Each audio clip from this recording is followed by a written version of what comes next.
Welcome to Mental Wealth, the podcast to invest in your mind.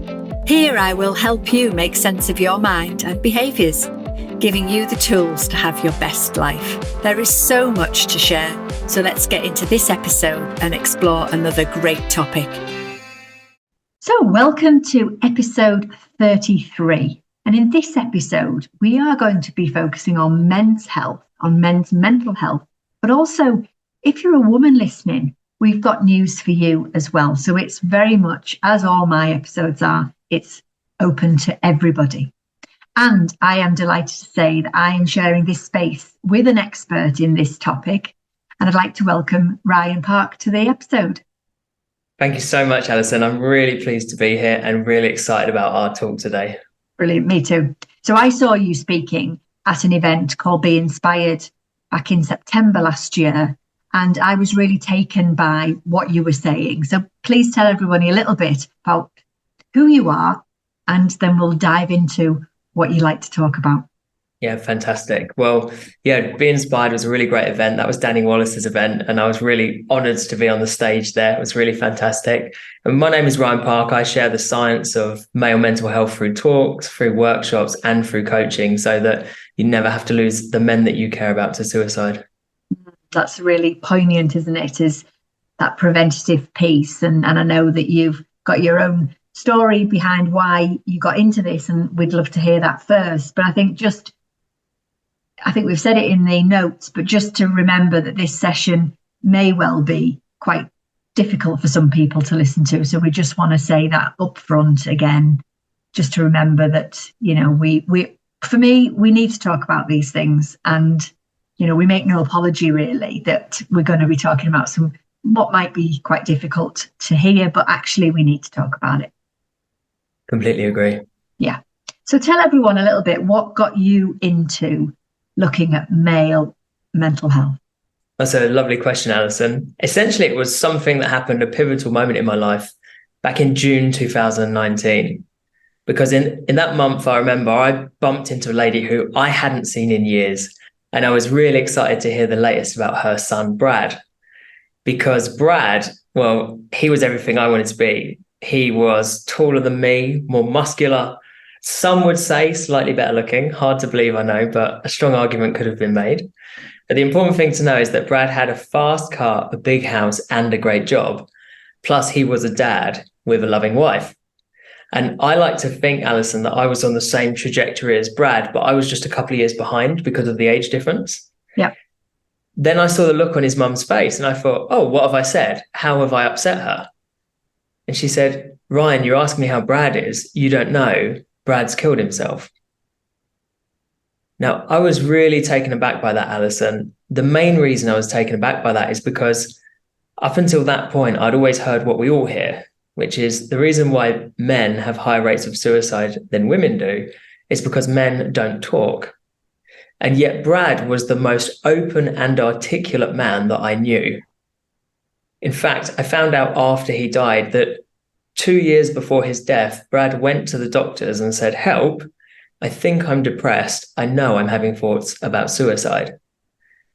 Brad's doctor did what doctors are supposed to do.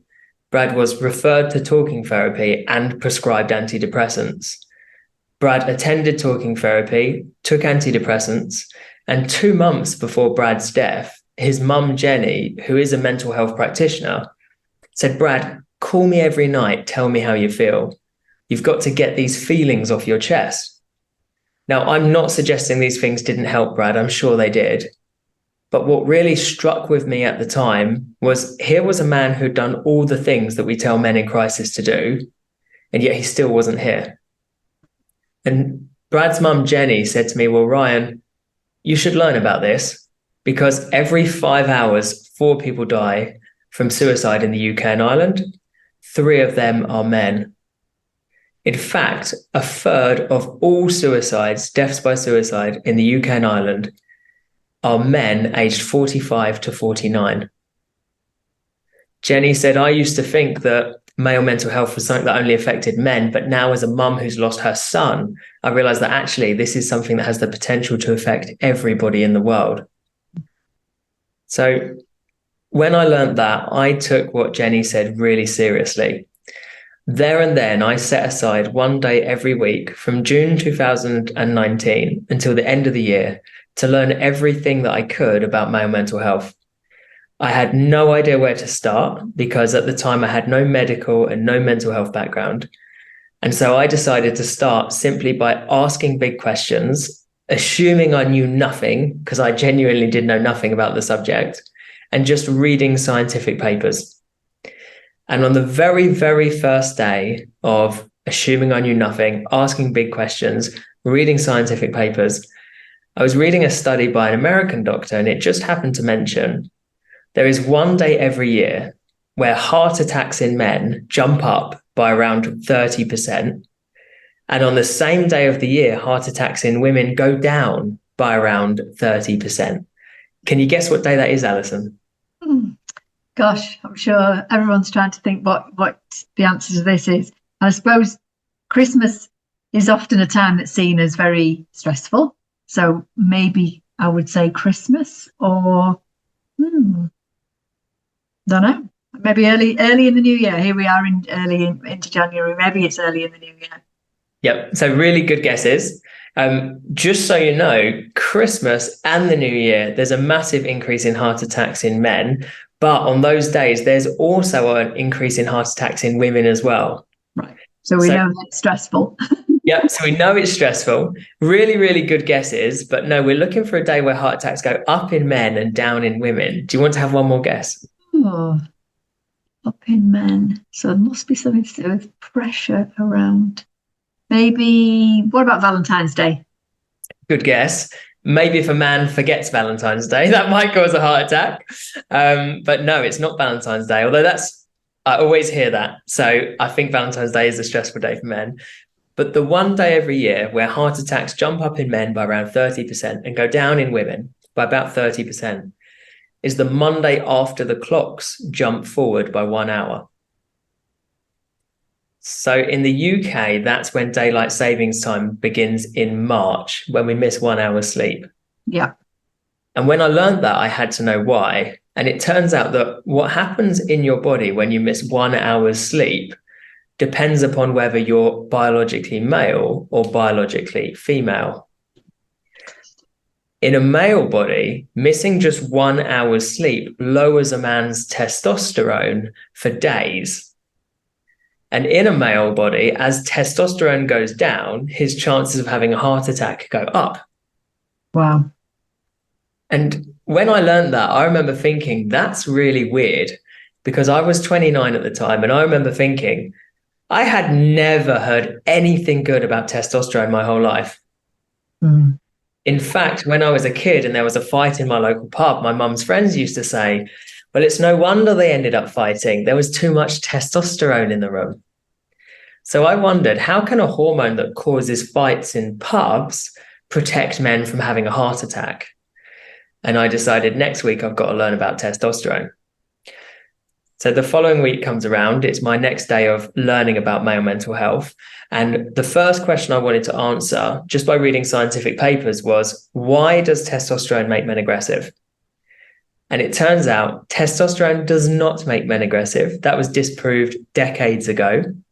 Just unfortunately, the PR hasn't caught up with the science. In fact, it's miles away on testosterone. So now I knew testosterone wasn't bad. My next question is, why does it protect a man's heart? And it turns out that not only does testosterone protect a man's heart, it also protects his mental health. You see, the average middle-aged man who is depressed has 33% less testosterone than the average middle-aged man who is not depressed. Okay.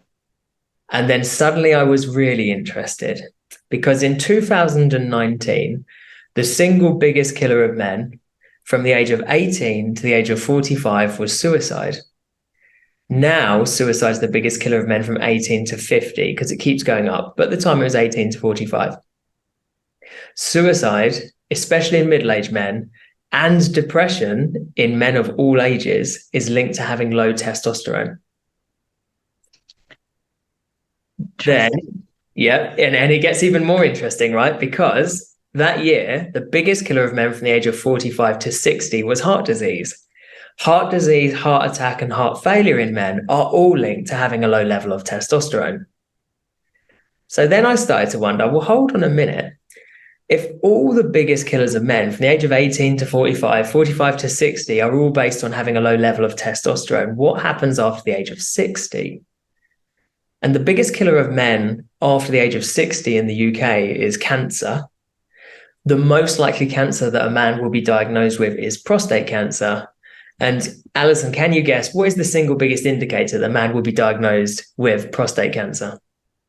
Low testosterone or high, it's the testosterone, isn't it? Yeah, it's low testosterone. Yeah. In fact, the longer a man maintains a healthy level of testosterone, the less chance he'll ever get prostate cancer in his life. And as soon as a man has a low level of testosterone, his chances of developing prostate cancer go up by nearly 3 times. Now, I don't just speak about testosterone, but I always like to start with this story because it really demonstrates how in just 2 days of trying to understand this, I went from believing that really that testosterone was bad and that men just needed to talk to suddenly realizing that there's a lot more to male mental health than those 2 myths. And actually, I could see pretty quickly that testosterone is a hormone that underpins male mental health, physical health, and life expectancy. Unfortunately, not only are men not taught that, but worse, there is actually stigma associated with testosterone that prevents men from finding this useful information when they need it. Hence the reason why you love to talk about this at any opportunity, I would imagine, because we do need to change what people are saying and doing. I think something that you kind of springs to my mind, that kind of just thinking quite generally, is the clocks and that whole season thing. You know, people often talk about that, don't they? But they're not ever really understanding what's underneath that. You know, they just sort of all feel out of sorts, don't they, when the clocks go whichever way. Some people struggle more the other way going into the winter, and some people just find it difficult when they've lost them. But I think, again, it's just that light touch around, okay, you know, there's stuff going on. Yes. That actually is affecting us, but we don't often pause and think what it is. We're just straight into the response or the emotional reaction. And clock changes are really interesting because it kind of becomes a very reliable experiment each year. What happens when you have more or less sleep? So lots of people have found that the number of heart attacks doesn't seem to change when the clocks change. But that's because lots of studies don't divide by biological sex. They don't look at male and female heart attacks. What happens is in the spring, when we lose an hour's sleep, heart attacks jump up in men and go down in women. But in the autumn, when we gain an hour's sleep, heart attacks jump up in women and go down in men. Wow. So it's a really interesting example of how ignoring differences and how our biology affects us is dangerous. Because if I don't know as a man that I need to get that extra hour's sleep, then I'm not going to get it. And It's the same way the other way around. I've never spoken to a woman who knows that getting that extra hour of sleep in August increases heart attacks in women. Crazy. And there's a bit of me that's thinking, oh gosh, are we just then giving all our men permission to have more sleep and women have to do more and more and more? But we're not saying that, are we? No, we're absolutely not. And sleep is actually quite an interesting area because so it's important to know that sleep is the single biggest factor when it comes to how much testosterone a man has in his body. Wow. But there are quite big differences on sleep depending on whether you're male or female. So one thing that we know is obviously, you know, this missing an hour's sleep, you know, massively damaging to men. In fact, it's been found that missing 1 hour's sleep lowers a man's testosterone temporarily by the equivalent of 12 years of aging. So I'm 33, hard to believe, I know, but I had a very easy paper round. And if I missed 1 hour of sleep last night, today I'd have the same level of testosterone as a man who's 45 and got a good night's sleep. And if I missed 2 hours of sleep last night, today I'd have the same level of testosterone as a man who's 57 and got a good night's sleep. So it's not all about age when it comes to testosterone. In fact, age is not a big deal. There's 5 things that affect testosterone a lot more than age, and just one of them is sleep. Fascinating.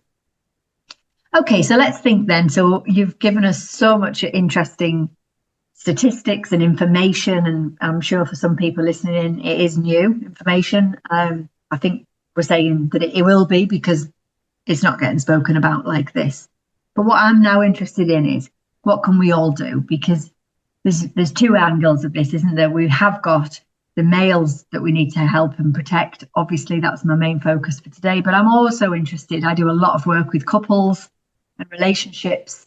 And sometimes, it's knowing what each party needs to do to help each other, really. I think that would be something that I would love to hear your thoughts on. Yeah, that's a really, really great question, I think. So for men, I'd say that what you need to do is you need to understand the factors that influence testosterone. So shall I quickly run through what they are? Yeah, please. So single biggest thing that influences testosterone we know is sleep. Do you want to have a guess, Alison? What do you think the other big factors are that influence testosterone? Exercise. Yep, I put exercise as number 3 on the list. Okay. I would imagine something to do with stress levels, sort of how they're managing their kind of commitments, workload. Yep, so really, really good guess. Actually, the things that we're looking at, not only do they increase testosterone, but they also reduce stress. Okay, so it's not stress on its own. Yeah. So we're kind of going a level deeper than that, but it's a really good guess. So the second biggest factor after sleep is food. Now, I use the word food rather than the word diet, because often when men hear the word diet, they run away because they think I'm going to say you need to eat less. But actually, what you eat is much more important than how much you eat. I often liken it a bit to, like, imagine you're at the airport and you're picking up a hire car and you get the keys and you say, brilliant, what fuel do I need to put in it? And imagine they said, doesn't matter what fuel you put in, just make sure it's 30 litres. And that's what we do when we count calories in a diet. It's quite ridiculous, actually, because the thing that matters the most is what's going into our body, not how much of it there is. Yeah. And for men, what's important to know is, for a healthy level of testosterone, men have to eat a decent amount of homemade food. So not takeaways, not restaurant food, not even the things you put in the oven that come out of a box. It's real homemade food, and plenty of green vegetables. So green vegetables contain lots of things in them that act as bodyguards inside a man's blood and protect the testosterone that his body makes, so it lasts for longer, which means he has higher levels over time. Okay, so I guess that one we might say would be for everyone in a way, wouldn't it? But what you're saying is the science says it's even more important for men to have it. Yeah, and actually, if we were to look at sort of the female hormone side of things, which I'm definitely never pretend to be an expert on, but I think a good understanding is important for everyone. So actually, lots of the information that's coming out now shows that in order to make sure that you have the minimal symptoms when it comes to like perimenopause and menopause, what's really important is the way that you've lived and looked after yourself through your 20s, 30s, and 40s.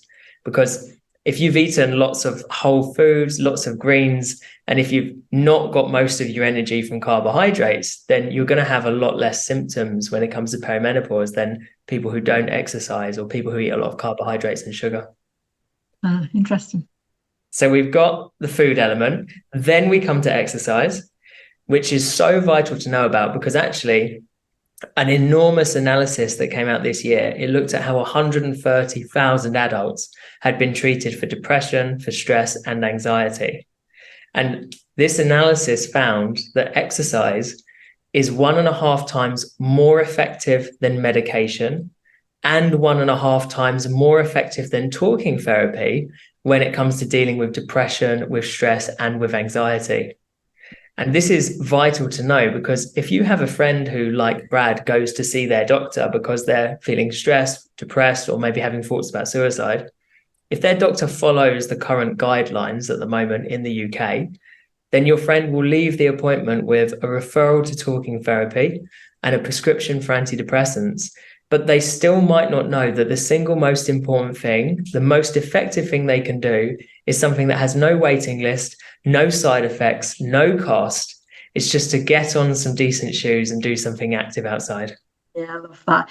Last week's episode was with Lucy Gossard, and she is a cancer specialist, and she is all into movement. So she's a 12 times triathlete champion. Wow. Yeah. And she has developed a Move Against Cancer. It's a 5K your way. And again, that's getting everyone out moving, regardless of your age, your physical condition. It's just getting moving. And she was really keen to talk about how she, as a doctor, she does promote that. So I hear you from maybe some general practitioners, but for her particularly, she is all about that. So you'll have to listen to that one. That I will. That's really fantastic. It's music to my ears. And there's more and more information now coming out that really says that, lots of the troubles that humans experience health-wise, they're so interrelated that it actually makes more sense to see cancer in particular as a metabolic disease rather than a genetic disease. Yeah. Because the genes don't influence people as much as our lifestyles, basically. Yeah, definitely. Okay, good. So we've got two more to decipher. Yep, cool. So we've got the next one on the list is after you've got your sleep, your food, and your exercise. The next one is actually vitamin D. Okay. Now, vitamin D, specifically D3, but you don't need to remember that. All you need to remember is it's the steroid that our body makes from being in the sun. Now, in the summer, just 10 minutes of midday sun would be enough for a healthy level of vitamin D in most people. But in the winter, when the sun's behind clouds and when we cover up more, you'd actually need around 2 hours of midday sun for a healthy level of vitamin D. Right. Now, this is a bit problematic because vitamin D is a key ingredient for testosterone in men. Men with low levels of vitamin D also have low levels of testosterone. The NHS say it's very, very safe for most adults to supplement vitamin D, especially from when the clocks change. So, now, basically, it changed back in November, but now in the new year, all the way through to spring when the clocks change back, the NHS say it's safe to take around 10 micrograms a day in supplements. And actually, modern research says you can take more than that. You can take about 25 micrograms a day is recommended. And that's recommended for most people, actually, unless you have a job where you're outside for a couple of hours at noon. And then as soon as I saw that list of key ingredients for a healthy level of testosterone in men, I remember thinking, oh, crap. Because, I knew Brad, and I know that, he did all the things that we tell men to do. He went to the doctors, he took antidepressants, he attended talking therapy. He called his mum every night to tell her how he felt. But nobody that Brad spoke to knew enough about male mental health to realize that he was actually working so hard that I knew him well enough to know that sleep, homemade food, exercise, and sunshine, they just weren't on Brad's list of priorities. And I came to realize at the time they weren't on mine either, and that trying to be a man is something that kills a lot of men. I think that's really powerful, isn't it? Statement. And obviously, like you say, for you personally, it comes from a real place of knowing how hard that was. But, again, I hope that people listening in can share this with anyone that they think needs to hear it, because that's the ultimate goal for me, and I'm sure for you as well, Ryan.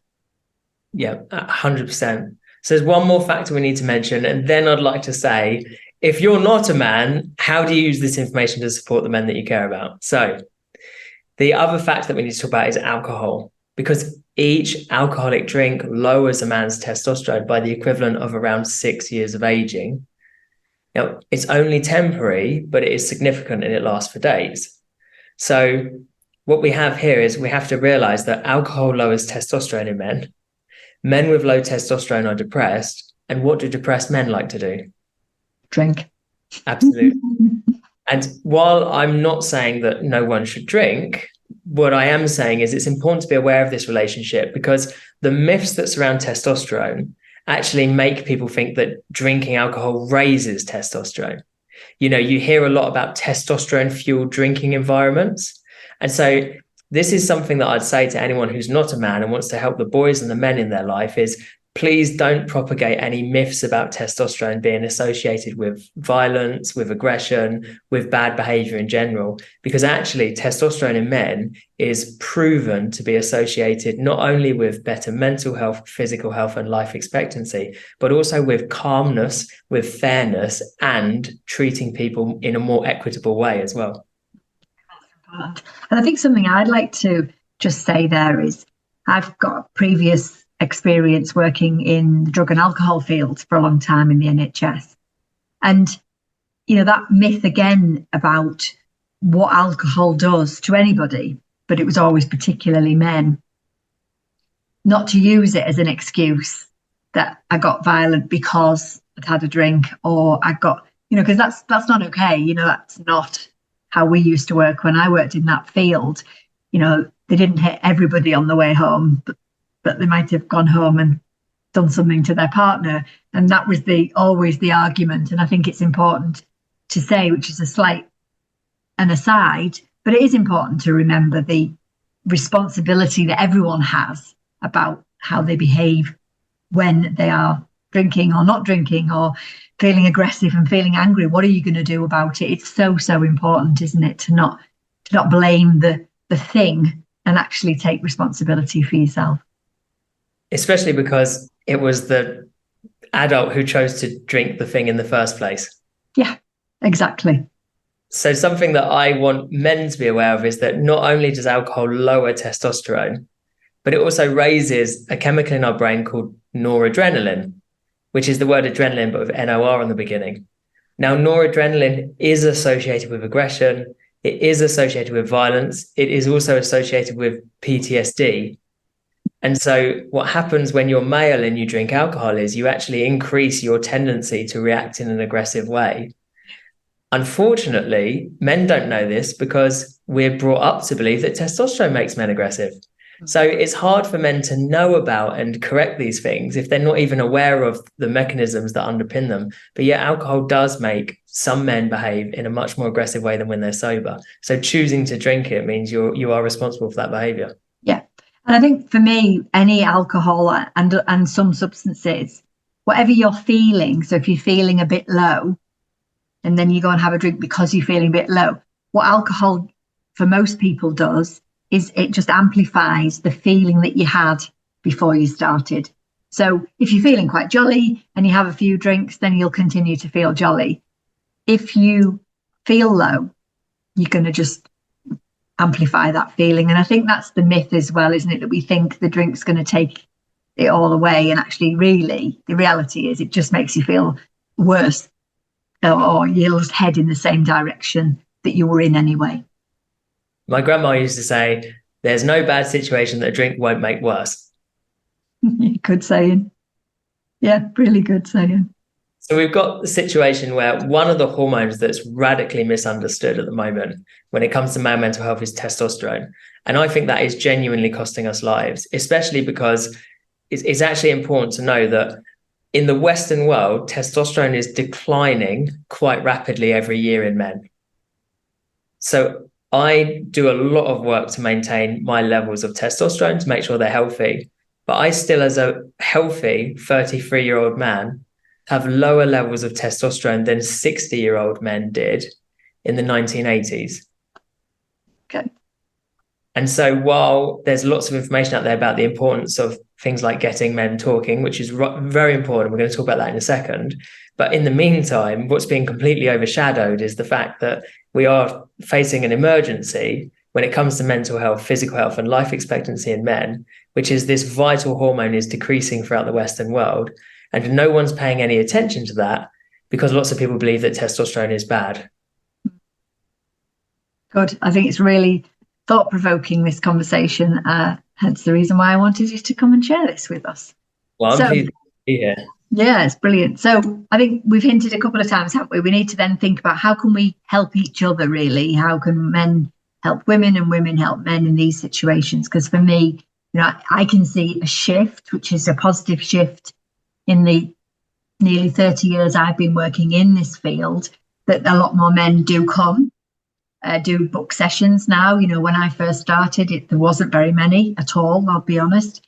And there is a lot more men who, even though I know you're saying it's not just about talking, I still think there has been a shift. I've seen a shift anyway in my practice with the sort of things and the sort of people that come forward. And I would say it's probably 50-50 in terms of that now. So even though I know what you're going to share with us is a little bit more about not forcing men to talk, but there is a there is a shift, and I'm pleased to see that men do come forward. They don't feel as ashamed as they maybe used to. You know, this whole shift of big boys don't cry and all that, you know, I think there is less of that, but it's still there as well, isn't it?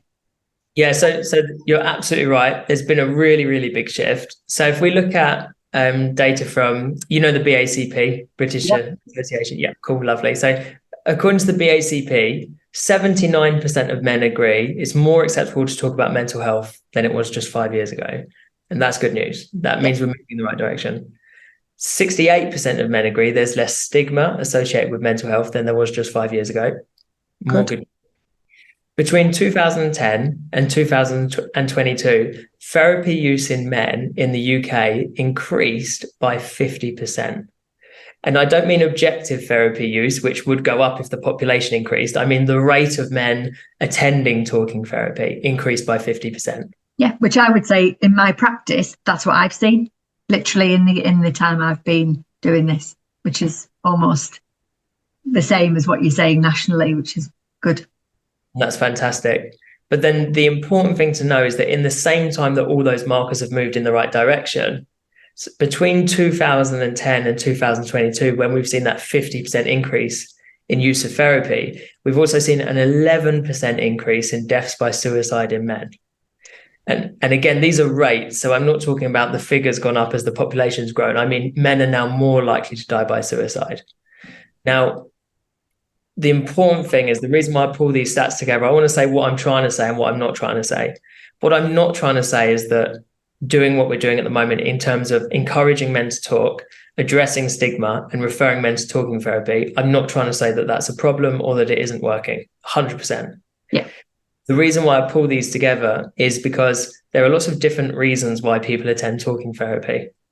And while it's been shown that it's phenomenally effective for things like PTSD and effective for things like depression, it's actually also been shown that talking therapy is not, and I'm sure you'll be familiar with this as well, but talking therapy doesn't actually address the factors associated with thoughts about suicide in men, according to the Samaritans.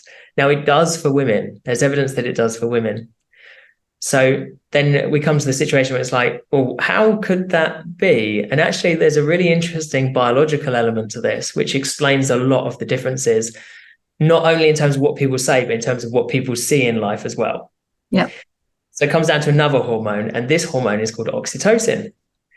Oxytocin is often referred to as being the cuddle hormone or the love hormone, even though it's got nothing to do with love in men. It's still referred to as the love hormone. And the reason is most of what you've heard oxytocin does, that's its effects on women. So, for example, oxytocin is released in everyone when we touch, cuddle, hold hands, or talk about how we feel. Yep. Now, in mammals, and we are a mammal, oxytocin in females lowers stress. This means if you're female, if you're a woman, then you might know from your life experience that touching, cuddling, holding hands, and expressing your emotions lowers your stress. But it's also important to know that oxytocin doesn't lower stress in male mammals. This means that if you're a man, you might have experienced that touching, cuddling, holding hands, and talking about how you feel doesn't actually lower your stress on its own. That's the critical thing, isn't it? It's on its own. Exactly, yeah. So what I believe from the work that I do in my coaching practice, from the research that I've done, from the organizations that I work with, is that talking is vital for everybody. But what we have to know, and it's quite a nuanced point, is that for men, talking alone is not sufficient. It definitely is the first step that men need in terms of opening up and expressing the problems they have, because in order to find solutions, you need to talk. Yeah. And then just as important, or maybe even more importantly, is after that talking, men need to know what to actually do about the problems in their life. And I think that's the difference I see, Ryan, is men much more sort of solution focused, problem focused. I mean, I've changed my practice. I don't do anywhere near as much kind of therapy work as I do more kind of very practical. Okay, whatever's happened, let's see how we can move forward. And I do that for everyone because I believe that's actually what we need more of now. But I think that's definitely, in my experience, what men prefer is, okay, I've got this problem. What can I do? Yeah. Rather than I need to talk about it, I just need to know what am I doing, move me forward, get a focus, get something very specific sorted out. Absolutely. And this can cause a big miscommunication because of how oxytocin affects us differently. It can cause women to believe that men just need to talk because their lived experience might be, when I talk about it, I feel better, and he's not talking, therefore that's the reason he doesn't feel better. Yeah. But it can also cause men to think that women don't need to talk. So then they don't do things with their partner that releases oxytocin. And this is if you've ever heard the idea of sort of like quality time with your partner. Sometimes men don't quite get, I never used to get, what is quality time? And then I realized that it's time that releases oxytocin, which makes my partner feel special. It makes my wife, Emma, feel less stressed. But because oxytocin doesn't de-stress me, there was never any difference for me between turning up in real life or sending a text. Yeah. One's quality time because it releases oxytocin. Sending a text doesn't release oxytocin. A test's been done. Yeah. But because men don't know that, we might think a text is as appropriate as a phone call or as turning up because we don't have oxytocin as a big factor in our lives. And you can see this. I mean, I said before, I've done a lot of work with relationships. I've written a relationship book. And so much comes from just the differences in terms of how we are and how we process. Women feel that you need to talk about everything. Men then just jump into fix it mode and are looking for a solution. And she doesn't want you to do that. She just wants you to listen. And then he gets frustrated because I can't listen to this again. We've got to go and find a solution. And that, you can see certainly for male and female relationships, how this chemical imbalance, or not imbalance, sorry, chemical reaction almost in itself is just part of the conflict in terms of the relationship in itself. Yeah, I often refer to it. I did a workshop for an amazing mental health charity back in December. They're called the Ollie Foundation. And I created a workshop for them because they wanted to take the lessons from my coaching program and turn it around so it could be a useful tool for women to communicate with men. And the name of the workshop was called Mums with Sons. And we basically looked at those different communication styles. Actually, one of the things we looked at is a really interesting experiment where couples went through a stress test, which involved hands in cold water. You got to look at a TV screen. If you say anything, then someone dressed as a scientist would make a note that you'd violated the rules. So it was a situation designed to stress men and women out. And what the test was actually interested in was, how did oxytocin affect men and women differently? So some of the participants they were given the opportunity to cuddle their partner before the stress test, and some were not.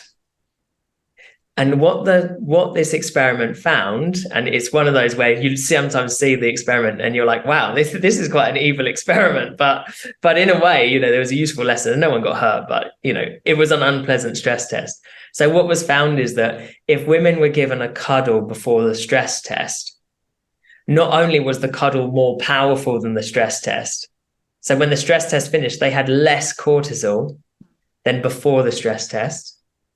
But also the slight stress that they felt afterwards had all dissipated within 25 minutes if they had a cuddle. So the cuddle was an enormously powerful way to reduce stress in women because it releases oxytocin. Now, the men without a cuddle were much more stressed than any of the women in the experiment because stress hormones are much greater in males than females. But what's really interesting is the men who had a cuddle before the stress test were more stressed than the men who didn't have a cuddle, and the stress lasted significantly longer. In fact, the cutoff was 25 minutes because that's the way the experiment was designed. And all the men were still significantly stressed after 25 minutes. So afterwards, they realized they should have made the experiment longer because the stress lingered for so long in the men who'd had a cuddle. It's incredible, isn't it? I talk a lot about love languages as well, you know, what one person would see as something really nice to do, ticking a box, if you like, is different to the next. And it, you know, again, you talk about cuddles, you talk about doing things, taking action, you know, some people are like gifts. It's all these different things that make people's relationships work. And actually some of those things just are because of the way, as you're saying, and I often talk about, you know, the way that we're wired, that the difference is, I often literally will say, you know, we are different species. Even as trained as I am to read people and listen to unconscious clues and things, you know, they are different beings.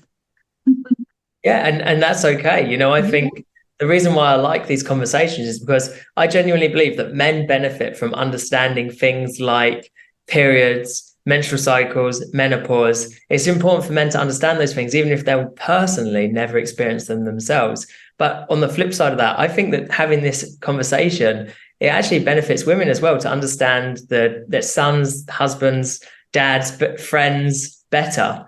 And actually, I think I don't want to underplay the fact that there's massive inequalities in the world.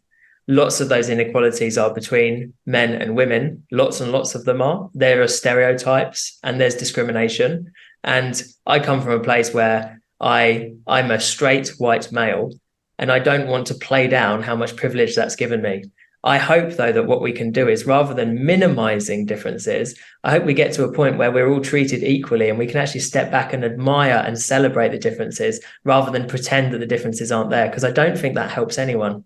I agree with you there. And I think having an understanding, you know, we can't be each other on any level, even women to women, you know, men to men, you can't be. I'm a big fan of being unique and not trying to mind read and get into other people's spaces. But I think there is a lot of wealth in just taking a step and trying to understand, be a bit more sort of curious about what it might be like, instead of jumping to a conclusion or making something up. I mean, on a slightly separate note, I remember once a client came to me and she was very heavily pregnant, and she wanted to talk about ending her marriage because her husband didn't understand what it was like for her to be pregnant. And just even once she'd said all that out loud with me, just to realise what she was actually asking of him was impossible. Yeah. And for her to just realise that she just needed to communicate more and let him know what he needed. She needed to be very clear on what she needed from him, because her hoping that he might work out what she needed while she was pregnant was never going to happen. And needless to say, they didn't split up. And she obviously went home and they had a different kind of conversation. But just the realization that you can't, she was expecting him to understand. And I think that's where a lot of conflict comes from in all sorts of areas, but particularly between men and women, but also, you know, same sex things as well. We expect that we know, or we hope that somebody else is going to know what we are feeling and what we're thinking, and not. Absolutely. I always think it's all about being in sync. It's not necessarily about having the same goals, the same experiences, but it's about, you know, deliberately understanding one another, what each other needs, and then actively trying to give it to the other person. Yeah. That's what it's all about. And I refer to that as being in sync. Yeah, I think so. I think it's just that, not taking such a rigid approach to things and just being able to be a bit more sort of fluid in that space. Oh gosh, Ryan, you've certainly given me lots of things to think about in terms of what I see and what I observe. And I hope that people listening in today will, be able to have some new information, get curious, get researching. You know, all your links are going to be in our show notes so people can follow you and follow what you're doing, because I think it's really important that we to have these sort of conversations. That's brilliant.